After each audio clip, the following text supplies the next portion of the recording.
Mga ka-project, tutorial kung paano gumawa ng dining table mga ka-project. Sundan nyo lang tong video mga ka-project para matutunan nyo din sa mga baguhan pa lang sa paggagawa ng furniture, dining table.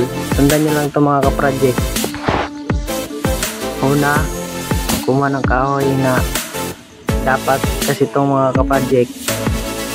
Pinagtyagaan ko lang itong mga ka-project kasi mahal kasi ang board pit nito mga ka-project kasi mulabi kasi itong kahoy mga ka-project. Mahal ang board pit. Kung tuwirin,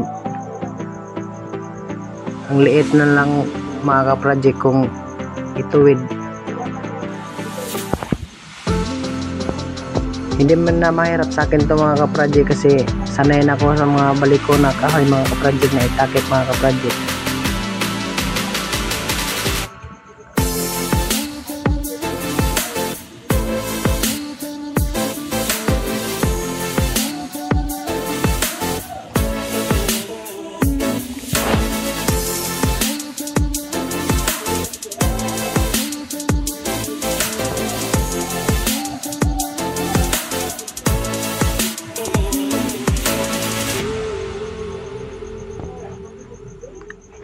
One half ang kinala natin dito mga ka-project kasi 2 inches ang thickness nito mga ka-project, ang kapal ng kahoy.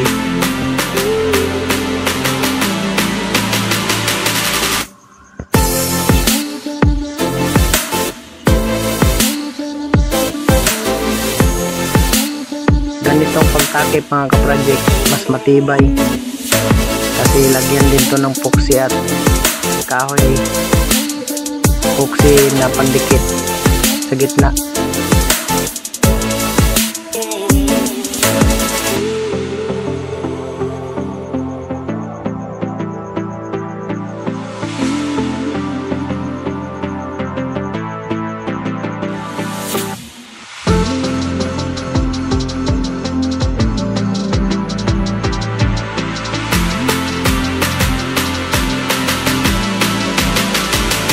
Tapos mga ka-project, ikanal, i-torch natin ito mga ka-project para madaling matuyo yung epoxy.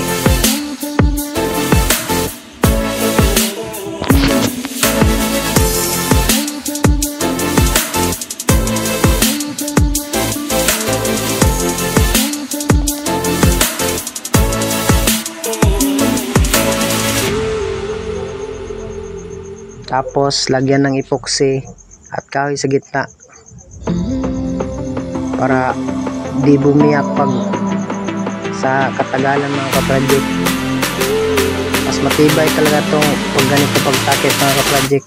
Lagyan ng kahoy sa gitna or epoxy pandikit, hindi bibiyak ang kahoy. Tapos iklam.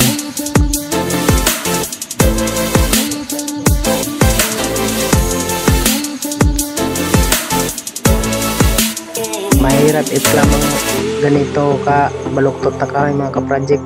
Dapat may karanasan ka na talaga o sanay ka na sa ganitong gawa.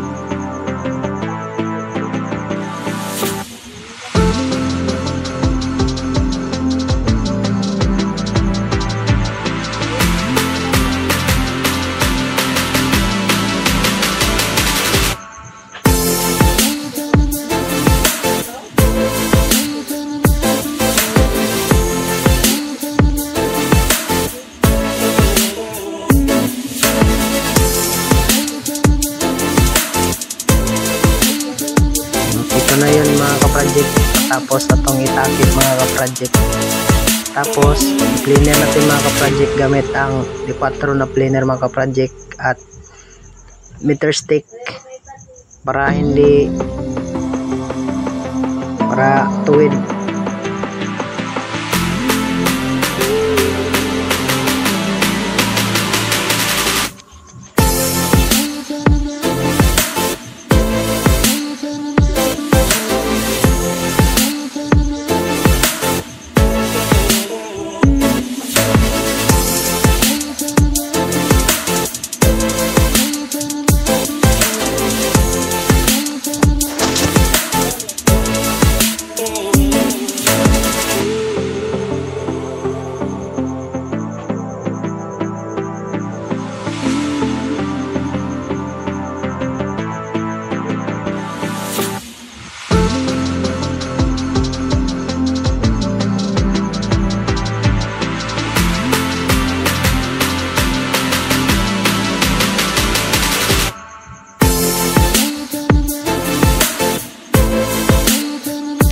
sundan nyo lang tong video mga ka-project para sinong gustong matuto gumawa ng ganitong mga item, furniture.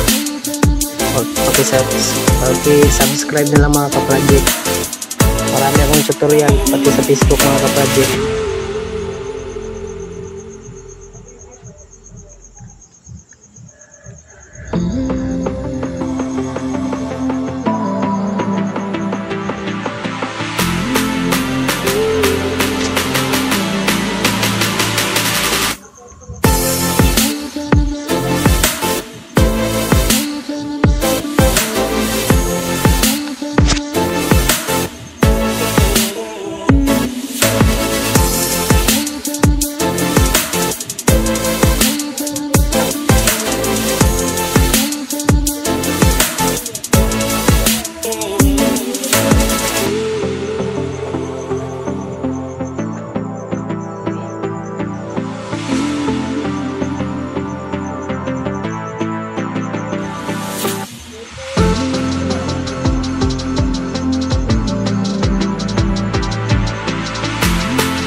Pagkatapos iparehan natin kapal mga ka-project, i-straight natin mga ka-project sa pag-planer para hindi putol-putol ang grain ng ating kahoy.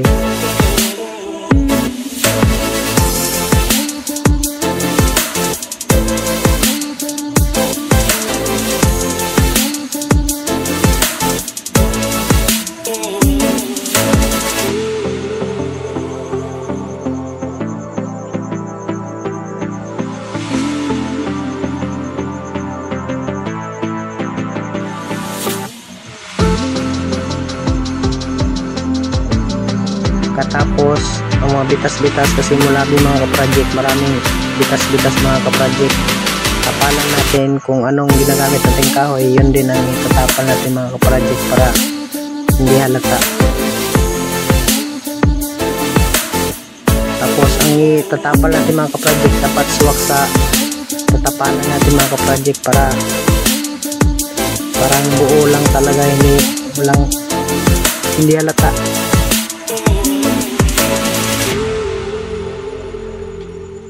Tapos nagasimbol na ako ng kanyang katawan mga ka-project kasi papatong lang kasi ito.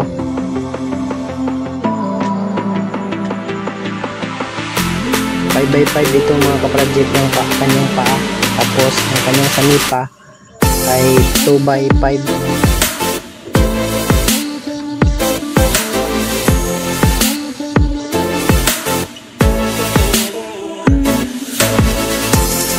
Tapos ka-project, tarugo ang gagamitin natin itong mga ka-project, hindi pako kasi madaling kalawangin ng pako mga ka-project. Mas matibay ang tarugo na tugas.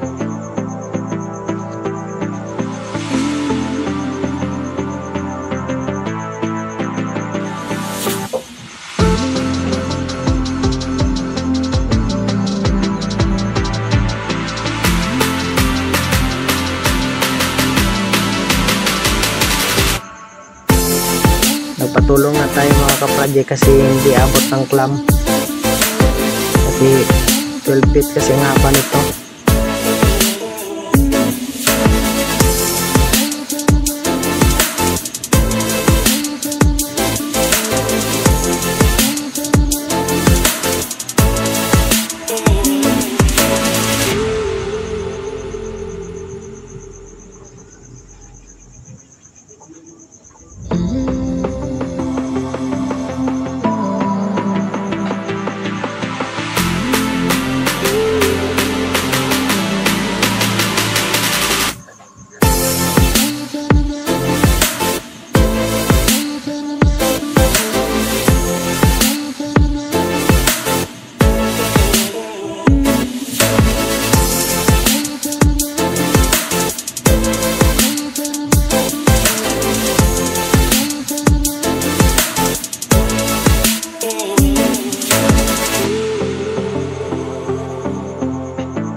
bibihira lang kasi kami ma-order nito mga ka-project, kasi ang mulabi o tugas ang tinatawag dito sa amin nito, kahoy. Bibihira kasi mga ka-project kasi mahal, tapos hirap hanapin tong kahoy na to.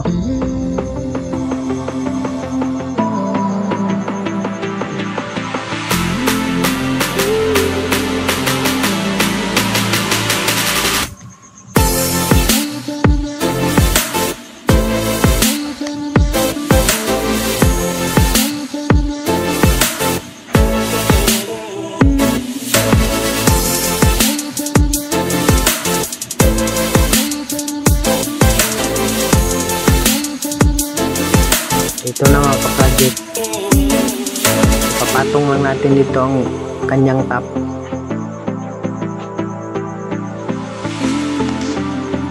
Tapos i-bapping natin mga ka-project, isander natin ng grit number 80, tapos pangalawa number 100, tapos pangatlo number 120, tapos ang paliser na bahala magliha ng mano-mano kapag isilir na niya. Ito na ang finish product mga ka-project, sobrang kintab. Hudson ang gamit namin dito mga ka-project, Hudson polyurethane at sealer. Next video mga ka-project, mag-tutorial ako kung paano gumawa ng upuan kasi hahaba ng video mga ka-project pag pinagsama ko pa. Tapos di ako gumawa nitong upuan mga ka-project kasi madalian kasi ito, 3 days lang.